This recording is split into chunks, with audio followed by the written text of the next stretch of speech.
Hey, welcome back to another episode. Very happy that you're here joining me. I hope you're enjoying my topics of conversation. Someone has recently called my channel Social Commentary, but actually I think it's different. It's more social discovery for me. For those of you who don't know my story, I was born here in Singapore. I consider myself very much to be a Singaporean. However, I've spent more than 30 years away, and I've recently come home just over 4 years ago, and so a lot of the questions I'm asking, a lot of the things I'm discussing on this channel are helping me to understand my country a little bit better, and hopefully you can help me with that. And I've been really enjoying your interaction with me over the last few videos. I appreciate it heaps. If you're still enjoying it, please hit subscribe, hit like. It makes a lot of difference and it means a lot to me, and I'd really appreciate it. So without much further ado, let's get on with today's topic. The solution to Singapore's mental health crisis. Now, I know some of you might be watching this and thinking, hang on a minute, is there really a mental health crisis? Well, I would say yes, actually. Despite the UN placing Singapore as their happiest country in Asia, which is possible, despite a lot of critics out there, local ones I might add, there are more than 25%, I think it's 25.3% of our adults between the ages of 18 and 29 who would consider their mental health to not be so good. That's more than 1 in 4. That's an incredible amount of people, and if you look across the globe, we actually have a pandemic of poor mental health. It's definitely epidemic here in Singapore. There is something seriously problematic, and just a short Google has shown me that on IPSOS or Ipsos.com, it tells us that 55% of Singaporeans consider themselves to have been so stressed in the last 12 months that it's impacted their daily life. So we're looking at poor mental health, heaps amount of stress, a lot of anxiety, and we're beginning to see a huge impact on our younger generations. Now, you might be wondering, or you might already have some ideas when I'm talking about this, what the problems might be and where the problems might be. And one of the greatest problems that we're seeing across the globe today is caused by the amount of time people use their smartphone. Now, particularly children. We've seen a lot of these social media places like Facebook, Instagram, TikTok, Twitter or X, they all had an age limit of 13 years old. Now the thing is that 13 years old age limit was placed before any data had been gathered about social media in young people. They're realizing now that the age should be much, much older, and we're seeing already, I saw just about 2 weeks ago, maybe 3 weeks ago, that Instagram had announced that they're going to be giving parental controls for children under the age of 16, not just 13. And so the change is already beginning to happen. Now the data that I've provided for us already on Singapore in particular shows that it's not just an anglicised Western world problem. And I know that I've spoken about this or touched on subjects like this in the past, and people are very quick to comment, not here in Singapore, it's not a problem here, it's usually just the West, or asking me just to be careful about how I point out particularly at parents who are letting their children use their screens an awful lot. I have 2 children of my own. Those of you who don't know, they are age 11 and 9. We're at the point now where they both have mobile phones. They both have smartphones because they both bring themselves home from school. Now we're having to put some very, very strict controls, and I'm going to give you my recommendations in a minute about what we do as a family, so that you can see what we do and how hopefully this is a healthy amount of time, a healthy amount of control, not even control, education on smartphone device. So I've been reading a couple of books lately, and one of them has been instrumental in helping us to consider what is the best education for our own children, for our 2, what's going to be best for them when it comes to their childhood, growing up with screens, smartphones, social media and that sort of thing. That's this book here called The Anxious Generation. One of the things that the anxious generation has pointed out to me and made me realise is that parents today, we're so good at protecting our children from the real world. So much so that we don't let our kids talk to strangers, we don't let them out of our sight when they go out. We're incredibly protective when we're looking at where they are, using air tags or tracking GPS on our children, what's going on in their lives. And we, as parents, not us two necessarily, but right across the board, the pattern is we protect our children from falling over. Particularly in Singapore, we don't see kids climbing trees because it could be dangerous. We don't veer off the pathway onto the grass or into the bushes. Whereas when we were kids, when I was a kid, that was all we did. We never used a pathway, I don't think. Or constantly climbing trees, running through the bushes, just having fun in those different situations. Now we're super protected. Don't touch that, it could be dirty. All these things that we say constantly, we're protecting our children, and it's not necessarily a bad thing. However, the moment we hand them a phone, I've got one here. I know you know what a phone looks like, but here's my phone. The moment we hand our children our phone, we are just giving them this world of this universe, actually, of unprotected controls where they can search what they want, get hurt by what they want. We don't know where they're going, in terms of like GPS and stuff that we do with our children now, like keeping an eye on where they are. Physically, we've got no idea when it comes to their phones. Even in the school in which I teach, children get iPads or laptops where they are able to just search the internet. And yeah, there are some protection things on there, but we're beginning to realise as parents, even like when our children watch YouTube Kids, some of the stuff on there is just not appropriate and it's not as well looked after as it should be. So we're giving them this whole other world where we don't have any, not even control, we don't even have a clue on what they're doing, who they're interacting with, what they're up to. And I know we can check history and all that sort of stuff, but trust me, as a teacher, as someone who is in leadership in a school where we have nearly 200 children that I look after in my one grade level, they have their ways of being able to get around the system of undoing parental locks. We're hearing from a lot of parents. They're able to hack their parents' locks to be able to make sure they can use other things. They're finding apps that you can avoid screen time usage on or social media time usage on and still get that fix. It's absolutely crazy, but we don't know. So what we're finding is that we have a whole generation of children who are overly protected from what's out there, yet have absolutely no protection on what's on here or the controls over what's on here. I was reading recently of reports of Singaporean kids as young as 6 to 10 months old spending up to 6 hours of screen time every single day.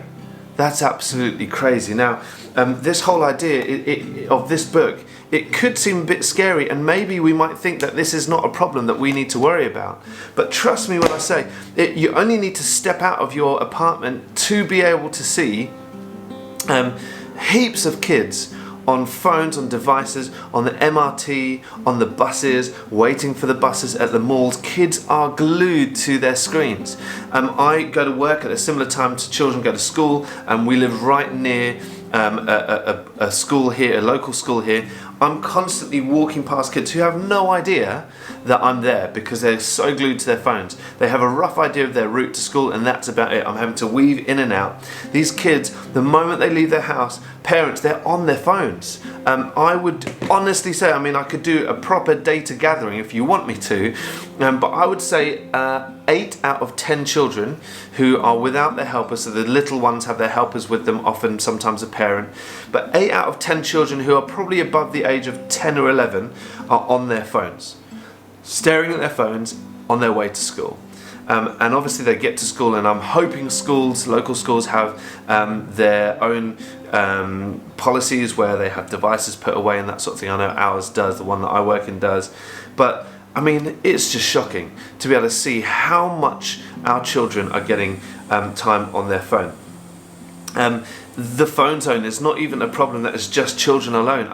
On the brown lines, the Thompson East Coast lines recently, I've noticed that they have strips of green light and strips of red light right by the escalators. So if you're on your phone and you're walking around, you see the red light and you know that you shouldn't be going down that way because the escalator's going the opposite direction. Well, that's the idea anyway. We're actually making accommodations for people who are using their phones too much. We're almost encouraging it, making sure that people are safe. I heard recently of kids, teenagers who believe they have an intimate relationship with AI, like your Siri and your Alexa. They have conversations with them, they ask them questions, they get conversation back from them. It's absolutely crazy. Another book that I just wanted to recommend real briefly is by a guy called Craig Rochelle. It's called #Struggles, and it's all about how to live well in a selfie-centered world. And I think that's another great book. I don't know how easy it is to get here in Singapore. And I know I've pretty much painted a very gloomy picture so far of the future and what our children have. However, this is what I think might be one of the solutions. I've noticed since June, very regularly, we're seeing the government make comments about how they're going to bring in measures that are to protect our children, particularly from screen time. A very quick Google search and I'm finding headlines like The Big Read, teenagers are hooked on social media, what's the cost to their mental health? Singapore to put in place measures to deal with screen time and device usage in the coming months. Now, this has been happening for a while. June, July, August, I've seen these headlines coming up and I've been waiting and I'm wondering, and I think Singapore is going to come up with a solution for this generation.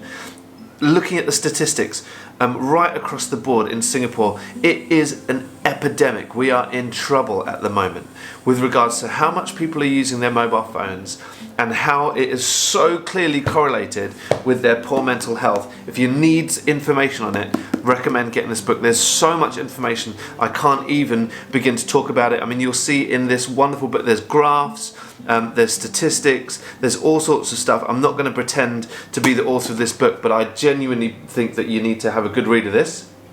And just make yourself aware of the issues that are out there. Now, the government is going to put in some sort of measurement, measures. I'm not certain what those measures are going to be, but I'm hoping. We are sat in the middle of October right now. The brand new academic year starts in January. We're just 2 months away from the new academic year, really 2.5 months away. And I'm hoping that Singapore's going to do something drastic through the school system where it will be rolled out to everybody. And now it's not the school's responsibility.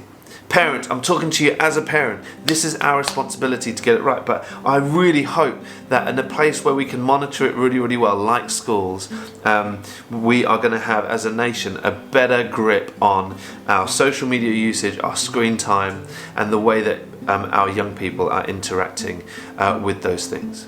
Now, a bit earlier I mentioned that I'm going to be talking a bit about what Millie and I do as parents of 2 growing up kids here in Singapore who are incredibly, who are totally immersed in this device dominant world. So our kids now, it's going to sound very low, our kids have got a limit of 2 hours a week. That's all they're allowed on their screens. Now, Milo, it's slightly different. Our older one, he's 11. Most of his schoolwork is done on a laptop, and his homework sometimes requires the use of a laptop too. And so it's 2 hours of device time outside of that that needs to be done, that they're allowed. So it's 2 hours outside of that homework, educational device time, which is their limit for the week. So we give them the option. We say, right, you've got 2 hours this week. You could have 20 minutes for 6 days of the week. As you guys know through our other channel, Wanderlust, we're often out on a Saturday, and so Saturday could be a device-free day in total. It could be 2 hours at a chunk in one go. It's up to you. We're giving them a little bit of option with a little bit of choice and agency with where they choose to use that time. Has it been easy? Absolutely not. We've had quarrels, we've had child tantrums, all about screen time and screen usage, particularly as some of the friends of our kids want to meet up online, they want to engage in online gaming. Now, we're very happy for them to do that. In their bedrooms, we ask them to keep their doors open so that there's still that interaction with the family, so that we can also keep an eye on what they're doing and what they're saying. We're making sure that our kids don't have headsets and where they're not totally immersed in that world and not hearing stuff that we can't hear as well. We want to monitor this to keep our children safe in this environment. Occasionally our children will get a bit more than those 2 hours. For example, last night Millie and Aspen went out to an outdoor cinema. Milo and I stayed at home, we watched a movie.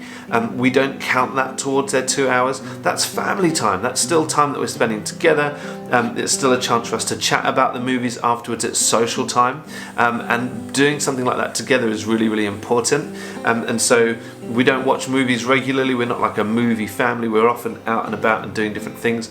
But that is one of the things that we allow to be part of their an extra, an add-on to their screen time. And I'll tell you what it does. It means that on a Saturday night or a Sunday night, our kids are going, "Mummy, Daddy, we want to sit and watch TV with you. We want to spend time with you." I'll tell you what, that can be really, really challenging when we just want to do our own thing. It forces us as well to be able to spend time with our kids, which is so precious, so precious. One of the things we also do with our kids is we make sure that we exemplify what it is to read. As I've already mentioned today, I am reading these 2 books. I'm actually reading a few books at the moment. I've never been one to read more than 1 book at a time, but for some reason I'm just in that mode where I'm just desperate to get more information at the moment. I'm really enjoying reading, and so we try to exemplify it for our kids. Every night before they go to bed, unless Millie or I are out, which doesn't happen very often, but when we are, obviously one of us will do it, we will sit and we will read. Both of us have time with our kids each. So I would probably have about 10 minutes of reading with Milo, maybe 15, another 10-15 minutes of reading with Aspen before they go to bed, and Millie has the same. So they have dedicated time to read.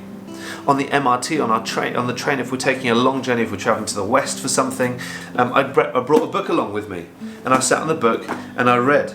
And you know what the kids do? They're not asking to check out our phones. They're saying, "Oh, what book should I bring too?" We take them to libraries. Our kids are obsessed with the libraries. They're always wanting to get out new books. But it comes from us. We have to set that example, parents. We have to set that example for our kids. And it's not easy.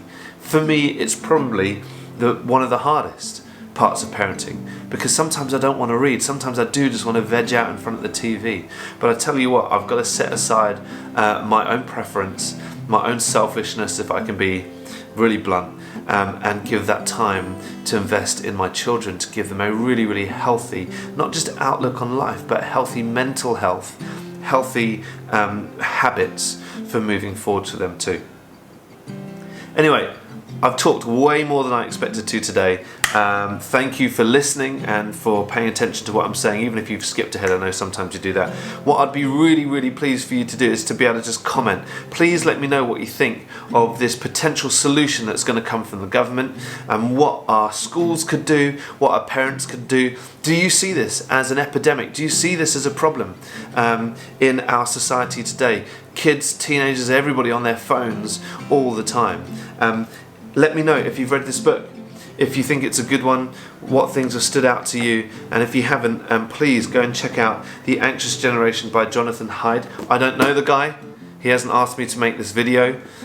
If you wanted to ask someone, I'm sure it'd be someone who is a bit more influential than myself, but I just really, really found this incredibly eye-opening as a parent and as an educator, and I'd recommend it too. Hey, like I said, please subscribe. I'd really appreciate it. Please like, please interact. Interact is the biggest thing I want from this channel. I'd love to hear from you too. And I'll catch you next time. I've got some really, really interesting things I want to talk about, so I'm looking forward to bringing them up with you. We'll catch you soon. Bye.